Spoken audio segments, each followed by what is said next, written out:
You're listening to the Beyond My Battle podcast. I'm your host, Martel Catalano. Part intimate, part informative, and wholly designed to support you in your journey, each episode combines personal stories with expert insights to explore the many themes of life with illness or disability. It can be hard for anyone to find compassion for themselves. For those of us living with an illness or disability, it's common to feel shame around our physical circumstance. For caregivers, self-compassion may feel foreign. Constant care for others can lead to burnout, where nothing nurturing is left for oneself. Compassion, particularly self-compassion, remains difficult since it requires us to face feelings of vulnerability and weakness. Yet, overwhelming evidence shows that compassion is good for our health, helping to soothe feelings of shame and increase feelings of acceptance. Evidence also supports that compassion for ourselves leads to greater compassion for others. In this episode, you'll hear the stories of Dominica, Sherry, and Sarah. Each share their personal experience living with or caring for someone with chronic disease, and how, after facing immense emotional pain, they got quiet and discovered a profound sense of compassion. Later, I'll speak with Dr. Saffi Biasetti, a somatic psychotherapist who uses the latest science related to self-compassion in her groundbreaking work. We talk about the impacts of compassion on our physical and mental health, the role of compassion in acceptance, and how to develop a loving relationship with ourselves as patient or caregiver. Anne closes the episode with a generous compassion practice.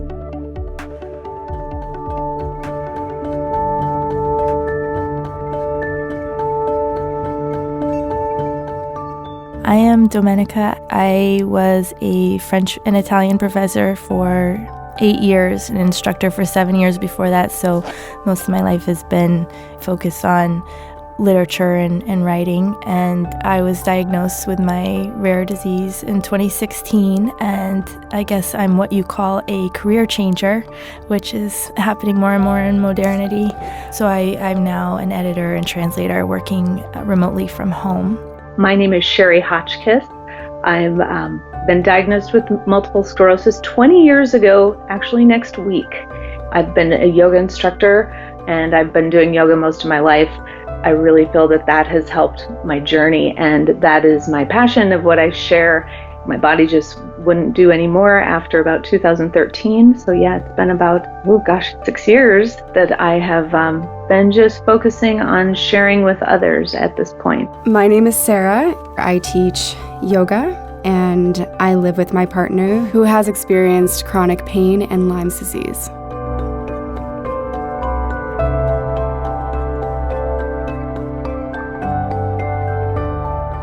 Before I got pregnant, I was the picture perfect of health, I suppose, and very, very healthy and health conscious. So when I was pregnant, I started to get really anxious in that last month, such that I went to Glens Falls Hospital and thought everything would be fine, was joking with the nurses and having a grand old time, just thought maybe I had Crohn's disease because I'd done some internet research.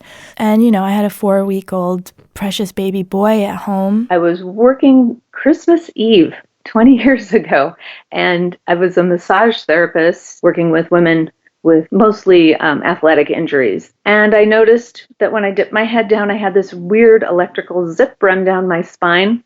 I thought it was the strangest thing. Backed my car out and it did it again, showed my husband, oh my gosh, look at this, is the weirdest sensation I've ever felt. And the next morning I woke up numb from just above my waist all the way through my toes, like you've fallen asleep and can't feel your legs and they don't feel like they're yours. And it didn't go away. We were dating before all of this happened for about a year, maybe even 2 years, I think. And then it suddenly came on, very, very suddenly. He had been working out a lot and had been experiencing some aches and pains, but nothing that he had ever expressed, really. But then one day it just suddenly came on really hard, and he was immobile, basically. He was immobilized, and his whole entire body just felt like it was on fire. It seemed as if somebody had taken a bat to him and just was beating him up. I was wheeled into this room where this doctor told me, I said, "So what did you find?" And he said, "Polyps, hundreds of polyps, thousands of polyps." And I didn't believe him because his bedside manner wasn't quite up to par. And I was like, are you joking? Because again, it's an invisible illness, what I have. And it's a very serious illness. It's called FAP, Familial Adenomatous Polyposis. I mean, I really didn't know what to do because we didn't know what was going on. He had a hard time communicating what exactly was happening. And the rest of that night was spent in a lot of fear, and that was very new to us because it was all very new. So that was really difficult to go through. I'm the healthiest person that anyone knows. I ate well, thought right, yoga, exercised well, did everything. And they kept me in the hospital and said, "We want to do an MRI." And then I got told that I had to stay in bed, that they thought I had a very rare kind of arterial venous malformation around my spine. They thought it had a stroke. So I got put in an ambulance and rushed to Stanford Hospital. And I was there a week with 1,000,000 tests. And they sent me home and said, "You have transverse myelitis, which means you have a lesion across the spinal cord. And good luck. Most people get mostly better most of the time." And they sent me away. When I would eventually go to Sloan Kettering to have a total colectomy, which was having my large intestine and my rectum removed because I had high-grade dysplasia, thousands of polyps. It was literally carpeted. Very scary images. And at Sloan Kettering, which is in New York City, one of the major, biggest, wonderful cancer hospitals in the world, I think they see like 50 FAP patients. So it's extremely, extremely, extremely rare. The days for me were spent in total fear, mode, and panic, like complete panic. There was one day when that I'll never forget, when I was truly scared and I was really uncertain how we were going to continue, if that was going to be every day. I mean, he couldn't shower, he couldn't stand, he couldn't sit, he couldn't lie down. Nothing was making him feel better.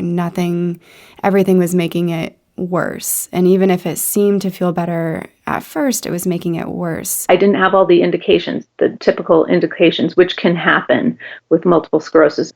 So I just deteriorated and my walking failed and the numbness continued to rise and get a little more intense. And it got very scary for quite a while, especially with little kids. So I was plunged into this completely different world of uncertainty. And I would lay awake in bed at night and hadn't gone public with this information, just my family knew. But I would wonder if I would be alive for my son. I just brought a baby into the world, and he's so precious and little. And that was the beginning of going within myself, because for the first time in my life, there were things that I couldn't share with others, that I knew maybe gathering strength within required a little bit of silence and acceptance and grace to kind of just go through the motions. I try to fix everything. And when I can, that's really hard for me. So I was really stressed out that day, and I left him to go shopping to get some things that I thought maybe could help him, like some teas, some essential oils. My best friend is an herbalist, so I called her, and I remember being in the mall and crying to her because I felt a little bit of hopelessness in that moment. We weren't getting any answers. We weren't getting any solid answers from any doctors. And it was just one of those things where you're doing so many things at once and nothing's working. And even if they were, you wouldn't know what was working. And it was just going in circles. That moment when you have no answers and you wonder, do I really want to know? Do I really? And for me, yeah, there was definitely a moment where I felt so much pain for him. It was a very pivotal moment. It was, I'm either all in or I'm out. Everything was taken away from me at first, and we just didn't know really what was going to happen. So it was a very scary start to the program. I felt betrayed by my body quite frankly. Just I felt betrayed because I felt I was doing everything right, I guess, in quotes, eating right, thinking good thoughts, exercising. I was, one of the healthiest people most of my friends would say, who's the healthiest person you know? Oh, that's Sherry. So it was very surprising. It was like, no, this can't be happening to me. And so then I felt very angry at my body for betraying me, and because of everything that I was doing, that I felt that I was doing correctly. The colectomy itself was devastating to the body. And when I was in recovery, like a week later, physically, it was very mentally and emotionally hard, first of all, to be away from my baby who had been nursing, and I lost all my breast milk. I just came back to my son completely tired and fatigued and a different person entirely, dealing with an ostomy, dealing with all kinds of things. But emotionally, Sloan Kettering was very difficult. And, this is my baptism by fire into a different person that I've become. It's like having the veil taken up and you just see a different world where parents are with their children that have tumors growing in their head or behind their eye, and it's incurable. My role soon switched from being that person trying to give him the answers and trying to save him to just being his friend and to just being a person that understood and that could hold space. And to me, what I eventually learned through this, and I think the most important thing that I learned through all of this, is what it actually means to hold space for somebody. And I used to think it was to listen and to give advice.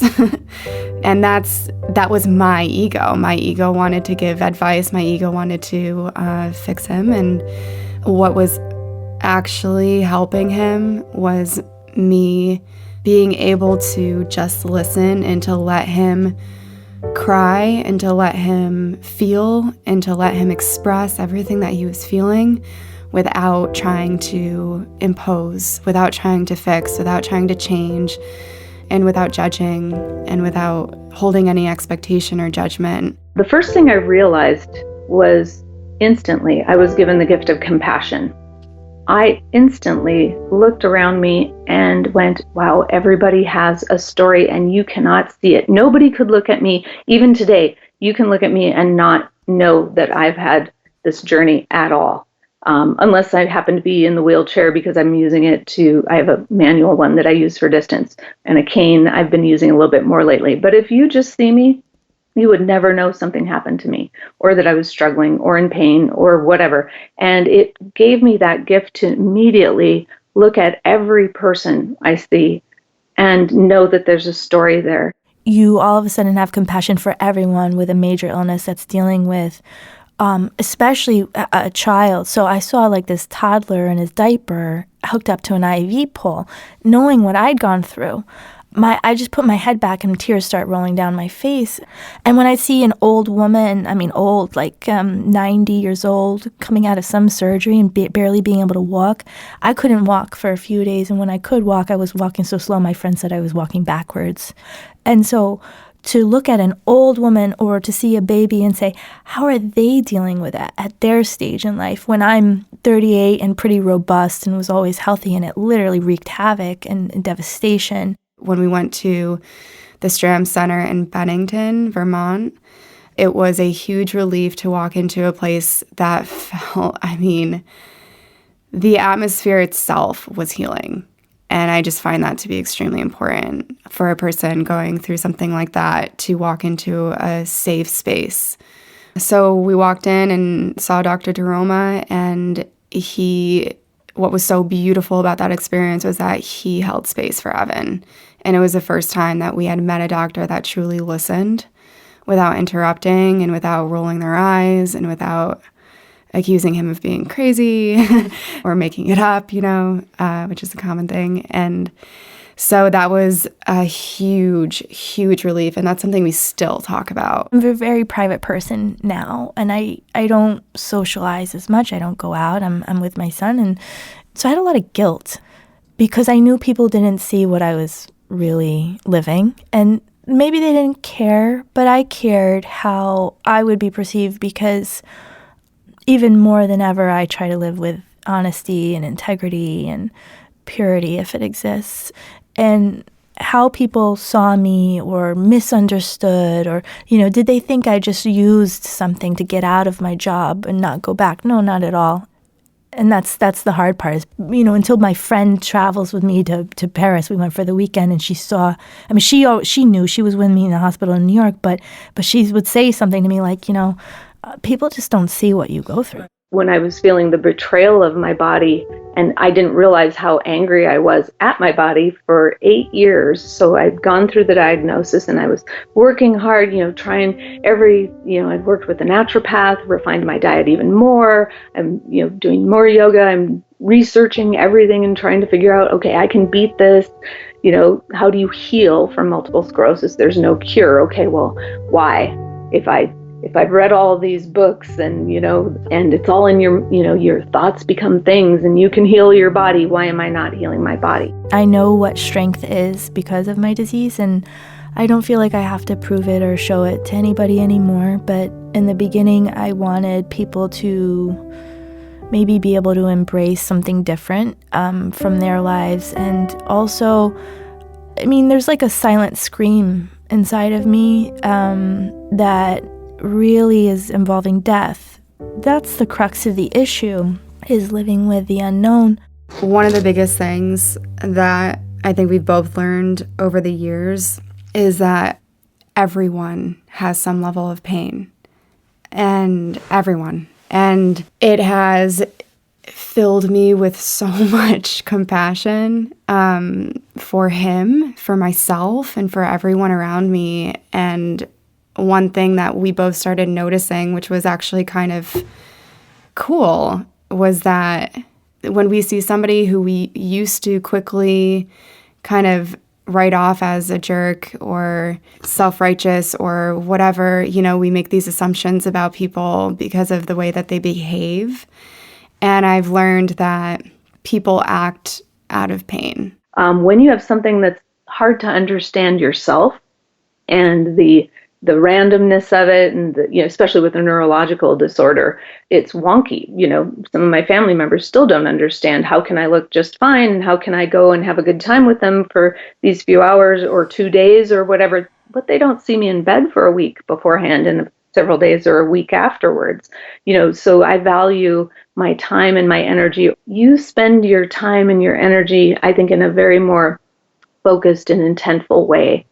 So everything changes, but having that focus of it'll be okay. And if you can take one breath in this moment and just inhale and exhale and say, am I okay in this moment?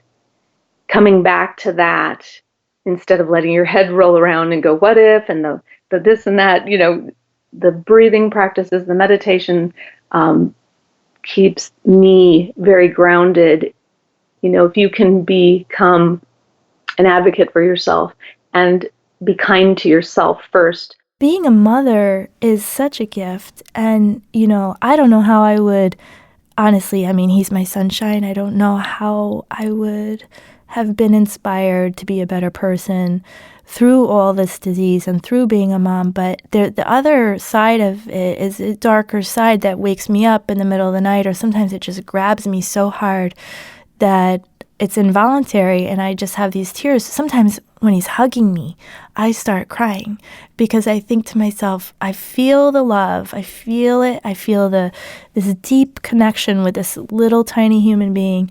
And I think, what if in 5 years I'm going to die? What if in 2 years I'm fighting cancer and I have to be a mom and look at him and say goodbye? Our pain, at whatever degree it is, there is an end to it. So it's not so much like there's an end to the diagnosis, but we can change the way that we respond. What I've learned is that if you have people around you that can hold space for you, and if you can hold on to trust, faith, and patience, then you can find peace. At 8 years, I had an epiphany. It just dawned on me on my mat, sitting in meditation one day. I went, oh my gosh, I've been so angry at my body for so long because I've been thinking it's betrayed me this whole time. I was doing such good things. what if I hadn't been doing this? Where would I be right now? Oh my gosh, thank you, body. And hugged myself and said, you poor thing, you need more love and care now than ever before. And all of a sudden just changed that perception. 6 months later, I felt my feet. I hadn't felt my toes. And all of a sudden I was like, oh my gosh, these shoes hurt, and I can feel my feet. And to this day, I can feel my feet. And I just found that compassion for my body, that it was trying every moment from the very second that this stuff happened. Your body is always striving for homeostasis, period. I mean, if you study any anatomy, physiology, all of that, that's what our bodies do. They try to make us live. They try to function. And it's the things that we do to them that they are always, it's like a tennis match for them. They're looking at, where is the ball going to come next, right? What is this human going to put into me? Are you going to eat something that won't support your system well? Or are you going to do something that, like sit on a yoga mat and, stretch your body that will potentially help you better? Or where are you going to push it too far and hurt it? Your body's always trying.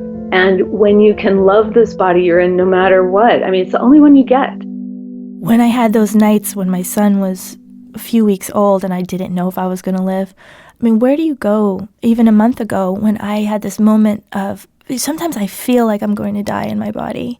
It's not just a head knowledge. And I do think that at some level, the body knows certain things. And I have completely freaked myself out. What I feel the disease has done is it's allowed me to be more the person that I want to be. And I am kind of more uncompromising. I wish I had had such strength of character from when I was very young. It would have actually kept me out of a lot of, pitfalls in life. Being a real person and being real with the disease and being real with your condition and saying, I have this deep fear and it might happen and it may not, but I have to be as real about myself and things as I possibly can. And it affects like your daily habits. Some of us are so wrapped up in our phone or our image and what other people think. And for me, I think like kind of realizing that I have this strong experiential knowledge that even when I was going through recovery, there was some strength inside and in the quiet and in the peace. And in today's world, we don't have enough of it. So I feel like cultivating that helps me be a stronger, more resilient person. That's what this whole entire experience has been about, is love and learning what that truly means. I wouldn't be where I am today if it weren't for this experience. I wouldn't be the person that I am today. I wouldn't be doing the work that I'm doing. And I wouldn't have the kind of faith that I have if it weren't for this experience. But yeah, our love has grown and it keeps growing and we keep learning because we have trust, faith, and patience in each other and in everything. You just have to trust yourself and know what rings true for you. There's a diagnosis I was given. It's the diagnosis. It is. I never use the word mine or my, because initially, I was told I had to go see a psychologist because I had to learn to accept this before my neurologist and my husband would move forward with me. I couldn't go back to the neurologist if I wasn't going to accept it. And I went, okay, I'll go see the psychologist. And I walked in and said, well, why should I have to accept what people say about it? I'm going to have my very own experience, and that's what I'm going to do, but I'm not going to accept, I understand what you're saying to me, but it doesn't mean I have to, give into it. I guess I'm looking at acceptance in that of the diagnosis was in giving in, like claiming it. I hear too many people saying my this and my that. It's not mine.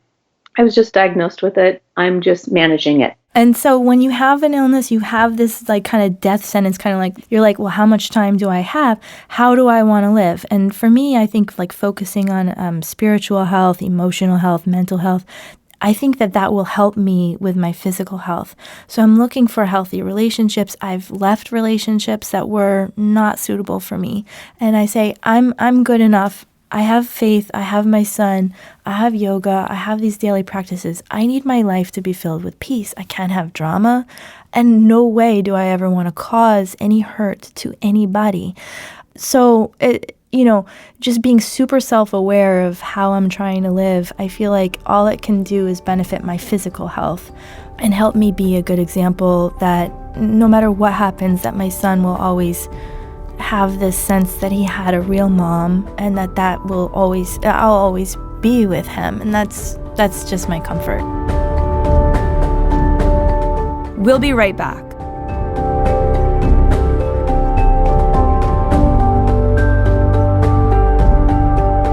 The power of storytelling is one of the reasons we started this podcast. Stories have the ability to express our emotions and help others feel empowered.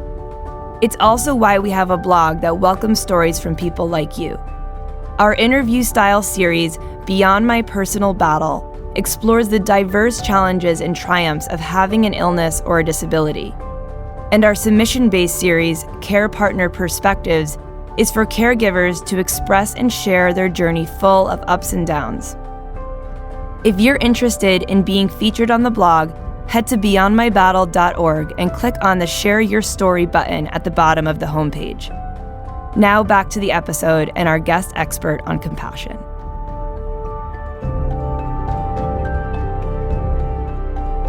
I am Dr. Saffi Biasetti. I'm a somatic psychotherapist and a certified yoga therapist and teacher and trainer, presenter and author. I want to start off by exploring this term mindful self-compassion. I know it's a field that you've studied in and you now apply with your clients and in your work. I'm wondering if you can tell us what mindful self-compassion is to you. Sure. Well, the term mindful self-compassion, actually, I say, I give credit to my two teachers, Christopher Germer and Kristen Neff, who developed actually the Mindful Self-Compassion program. Most people know it as MSC now. Although the term mindful self-compassion as a whole is really a concept of understanding the relationship between mindfulness and self-compassion together. When we look at self-compassion, there are three components that actually Kristen Neff researched and kind of put together as a definition of self-compassion. Self-compassion is made up of self-kindness, mindfulness, and common humanity. So mindfulness goes together in a huge way with self-compassion. Empathy and compassion, I find that that's something that a lot of people ask about and struggle to distinguish between. Yeah, it's a fine line. So empathy, I think everyone knows the typical definition. It's, can you put yourself in somebody else's shoes? So empathy has more of a joining in quality. I like to call it that. So it's sort of like we're really side by side with someone beside them like that in this joining in quality, really trying to get a deep understanding of what someone may be experiencing. Whereas compassion, I'm not going to say it's more of a distance because it's actually brings you really, really much closer to someone in some ways. But compassion ends up being more of the internal desire and wish to alleviate one's suffering. So compassion has actually at the root of it over time, it has more of an action quality to it. So when we are wishing for the alleviation of another's suffering, over time, that continued intention and wish usually then translates into some sort of action. So whether that be a reach out in some way, whether that be a helping quality. So that action component is really huge because that goes both toward another and then the self-compassion practice over time, that ends up happening towards self as well, that action quality. It's not just a feeling, but it turns into action. How do you use self-compassion in your work with your clients? I think a big part of self-compassion is having compassion for yourself, but is it not equally developing the compassion for others too? Yeah, very much. Although what I find is that really across the board, what we find altogether with self-compassion is that it's so much easier for us to give compassion off to somebody else. But then all of a sudden, when we start to take that inward and take that self-kindness and care and compassion inward, it's a lot harder. So I really use it in a big way all the time across the board with all my clients, no matter what they are contending with. So, I specialize in working with eating disorders, which happens to be a population that has a really hard time taking in self-compassion because of the high levels of self-criticism.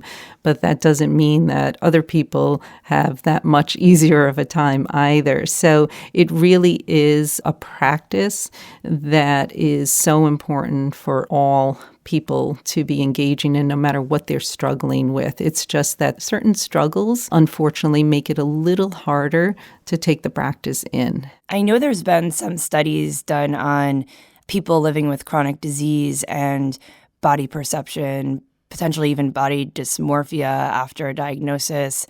And I know, given your work and with people with eating disorders, there's definitely a crossover there. So I'm wondering if you can talk about what it's like for someone who potentially may see themselves as different or not ideal, or their self-worth has been compromised by a diagnosis, and how they can be more compassionate with themselves. Yeah, it's a big crossover because as an embodiment teacher, I say to everyone that we have to understand that anything that takes us away from the internal cues and internal sensory knowledge of our body, unfortunately leaves us in a disembodied state, okay? So it leaves us in a state of kind of not wanting to be in this body. So chronic disease or chronic pain, illness, getting an illness for the first time is often the first time that someone is even recognizing that they have a body.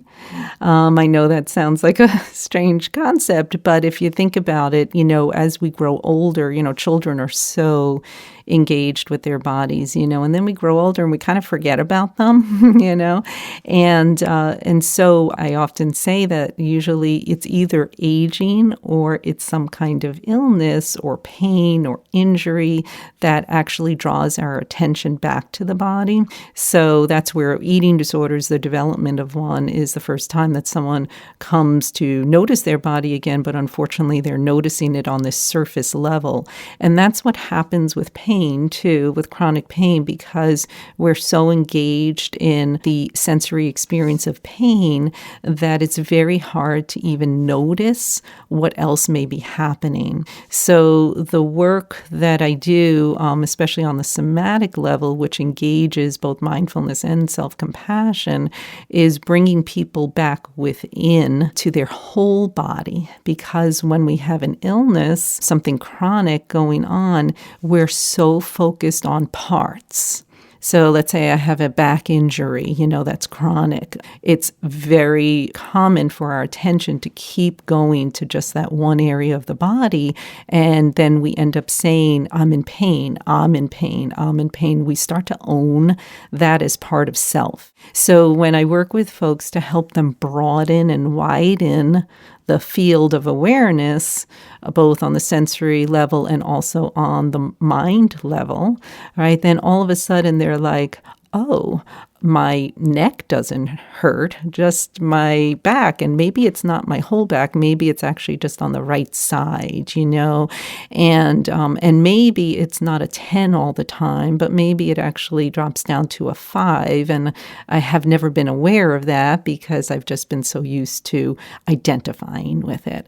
So what mindfulness and self-compassion work does is it breaks the identification of this illness, pain, whatever may be experienced. It breaks that identification with it and starts to allow someone to say, okay, not all of me is this. I am experiencing this. Yeah. Very big difference. What is the role that self-compassion and compassion in general play in health? I'm sure that in your research you've come across some interesting scientific findings about what happens to our emotional health, physical health, mental health when we incorporate compassion. And I'm wondering what you found and what you think. It has so many mental health and physiological health benefits, why wouldn't everyone be practicing it? So just on a physiological level, I will say that the practice of self-compassion actually begins to activate our internal soothing mammalian brain system, meaning that it creates almost a self-bonding, inside. So there's a soothing quality, a calming quality. Our nervous system calms down. When we calm down our nervous system, we calm down and start to soften and release our neuromuscular system. I do this practice a lot with my clients. I always apologize first because I tell them I don't want to activate your nervous system, but I ask them to harbor a critical thought for a moment, and then we stay and notice what has happened in their whole body after they harbor that hateful, critical, condemning, thought. And then we shake that out. I actually make them get up and take a few release breaths, walk around because they got to get it out of their whole system, and have them sit back down, and then have them take a hand somewhere on their body that feels comforting, soothing. And then I have them harbor the thoughts that are kind, compassionate, and caring. And all of a sudden, usually there's actually quite an emotional response to that, because not only can they feel the difference in their body, but they can recognize how unknowingly they've been walking around like that, So that's that mindfulness component that we really have to gather in. So that's all the benefits on that level, just speaking on just a physiological level and a nervous system level. But certainly on a mental health level, there are so many positive qualities to practicing self-compassion. It alleviates anxiety. It has been shown to lessen depression, levels of depression. My research, and now lots of other research since on self-compassion and trauma or eating disorders, without a doubt, it has been shown to be a major sustaining quality to recovery. And I'm going to put that across the board. It's starting to be looked at now. And I've had people in my programs who have also had some addiction background as well. And they say to me, how come we haven't learned about this in addiction recovery? How come it's always been this model of punishment, and, starting, you have to start over from step one again, and all this sort of thing, where self-compassion holds it in such a different way. So it's a mediator to self-criticism. It's a mediator of shame. There's kind of not one thing it's not helpful for. Yeah. And I mean, all of those things kind of bring us back to this concept of acceptance. I don't know if in my own experience, I've often said, I don't know that acceptance is a destination or if it's a lifelong journey, because I think we go through so many ups and downs, and naturally so, and rightfully so. We're not just a straight shot to enlightenment, acceptance, all of these places that are depicted to us maybe in the media as being a place you strive for and then land at. But there's definitely some connection between compassion and having a greater acceptance for oneself. Yeah, definitely. So they really do go hand in hand. What I like to say is it's really the practice of self-compassion that will lead to self-acceptance. So it's that practice first that opens the door then to greater self-acceptance. And 100% agree with you that self-acceptance is really an ongoing path of what I like to call humanness. It's really understanding that there may be parts of ourselves that, who knows if we ever fully accept them. That's okay. What we're more concerned about at this point is, can you at least offer kindness and understanding to that? I like to say all the time when I teach this work, I make the joke that, I'm from Queens, New York, and I have an edgy side to me, and all this compassion work, I still have an edgy side, and I'll get agitated and what have you. And, will that ever fully change? Well, it's certainly lessened. After I moved up here, it lessened a lot. Certainly lessened with all my practice too. But, I'll still find myself quickly jumping at times. And that's a time where if and when I meet it with compassion, it softens immediately. So it doesn't hang around long. So it's not like, oh my gosh, this is terrible, this has to change. There's a different acceptance level of it. It's like, oh yeah, there goes the Queen's girl in me, and it's okay because here I am and I recognize it, come down and come right on back. And that's the work of self-compassion and how it leads to that kind of softening around self-acceptance. Yeah, I think that in all things mindfulness related, compassion, acceptance, kindness, loving kindness, all of these topics that we focus on, all of it is related back to the human experience of it's a practice. You're never just consistently mindful. Like even the best mindfulness teachers in the world are not just 100% mindful all the time, all day, all night. There's always moments where we let go and then come back. And that's the practice, is you let go and you come back. And whether it's in your mindfulness practice, your meditation more specifically, or your compassion work, you let go of that compassion. But the more you come back, the easier it is to come back, the more frequently you come back, and the more frequently you remain in that state. This work is not easy. I tell people, that's the first thing I tell people all the time, that self-compassion work actually initially doesn't leave you feeling so good, because guess what? We feel.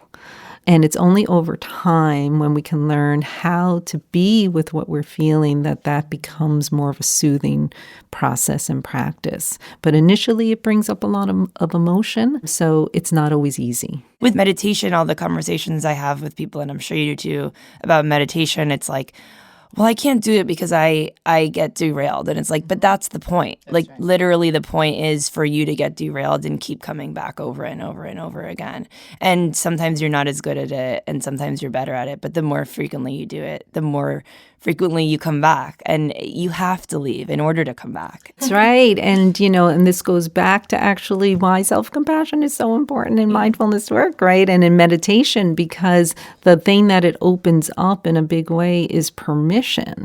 Right? So here it is, I tell my clients all the time, you're going to start a meditation practice, give yourself the permission to be flexible with it. When someone's not feeling well, oftentimes, they push themselves when, at times self-compassion is the thing that allows you the permission to have flexibility in whatever self-care you're doing throughout the day, if that makes sense. So it allows you, maybe there's a day that you wake up and you want to be getting to the gym because you were told that that's the thing you're supposed to do every day, or go for a walk or something like that.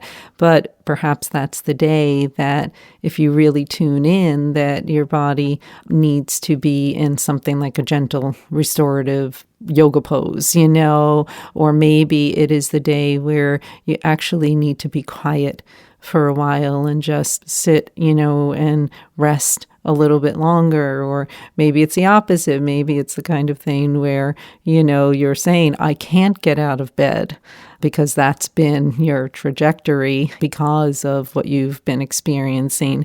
And maybe if you really tune in, the most self-compassionate thing to do would be to understand that not all of you is feeling this way, as I mentioned before, and to be outside in the sun, or to take a walk, or go see a friend, or to move your body in some way would be the most compassionate thing. So the bottom line is it allows you more mental flexibility and gives you that permission to live differently. I hear a lot from care partners a sense of guilt and a sense of responsibility that is really difficult to have compassion around. And I'm wondering what the role of compassion is for caregivers. Yeah, I think it's actually really primary, right? Because they are in the role constantly of trying to alleviate another's suffering.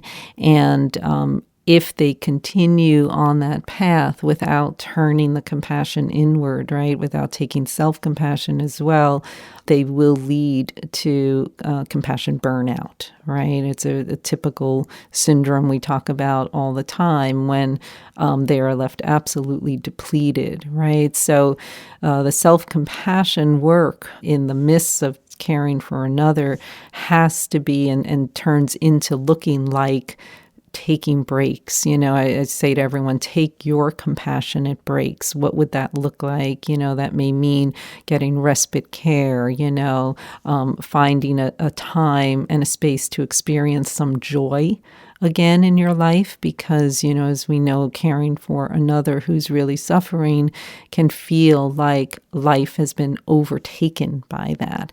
So where are your own moments of joy? Where are your own moments of feeling carefree again? Some people say, yeah, but even when I'm out of the house, the person's on my mind all the time.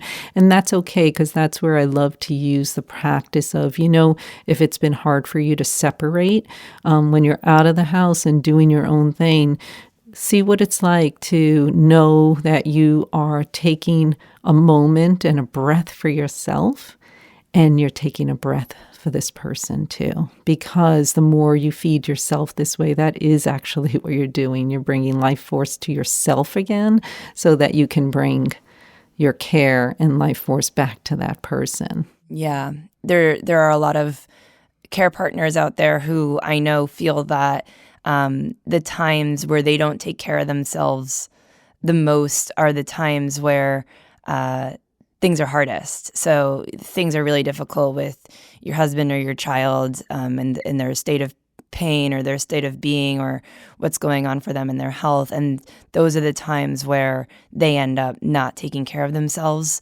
But those are the times where they need to take care of themselves the most. When it's tough like that, when it's tough times, is number one, the reason we practice self-compassion.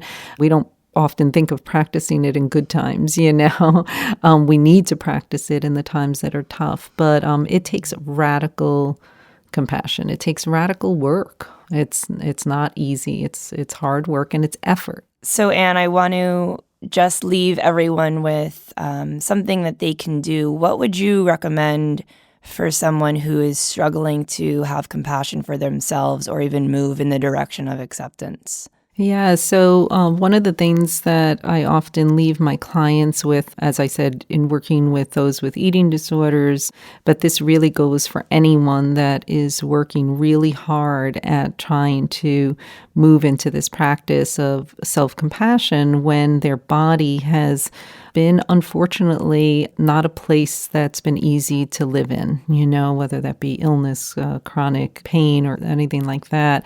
So we can turn this into a practice right here in this moment. So I invite listeners to just take a comfortable seat and close your eyes, take a breath in, and just take your hand somewhere to your body that feels safe, comfortable, whether that be a hand to your heart or maybe your hands holding your head or a hand to your face.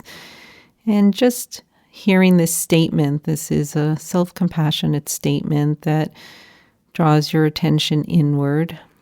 Your body actually never meant to cause you any harm. Your body itself is just trying to rebalance, just like you're trying to rebalance in your life, living alongside whatever you have been dealing with. And so it's a statement that draws you in and gives you the ability to reconnect within again, to reconnect with yourself and join in with yourself once again. It's this relational component, this development of a relationship with you. And so just hearing that statement and creating this self-understanding and this acceptance around perhaps a body that at times maybe you've been frustrated or angry with, but it never meant to have this either. So just taking that moment to let that in, feel that, experience that, and maybe even feel in your entire body at this point how that statement resonates, kind of understanding it creates for you. And then taking your time, as you're ready, you can take a deep breath in and then slowly begin to open your eyes. That's beautiful. Thank you. You're welcome.